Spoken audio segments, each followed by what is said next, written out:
পৃথিবীতে সবচাইতে কঠিন কাজ হচ্ছে মানুষকে খুশি রাখা, আর সবচাইতে সহজ কাজ হচ্ছে স্রষ্টাকে খুশি করা। সুবহান। মানুষকে হাজার দিল খুশি হয় না, যতক্ষণ দেয় ততক্ষণ ভালো, দিতে না পারলে এর চাইতে খারাপ আর কেউ।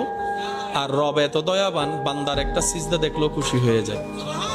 বান্দা একবার রব বলে আল্লাহ বলে ডাকলেও খুশি হয়ে যায়। গাফফার বলে ডাকলে, রহমান বলে ডাকলে, খুশি করতে জানলে, খুশি হলে সারা জীবনের গুনাহ মাফ করে দেয়। সুবহান। সেজন্য বুদ্ধিমানরা দুনিয়াকে খুশি করার পিছনে সময় দেয় না, দুনিয়ার সৃষ্টিকর্তাকে খুশি করার পিছনে সময় দেয়। যেটাই করব আমার আল্লাহ এই কাজে সন্তুষ্ট কিনা এটা আপনি দেখে করেন, দেখবেন দুনিয়ার সবকিছু আপনার হাতের মুঠোয় চলে আসবে।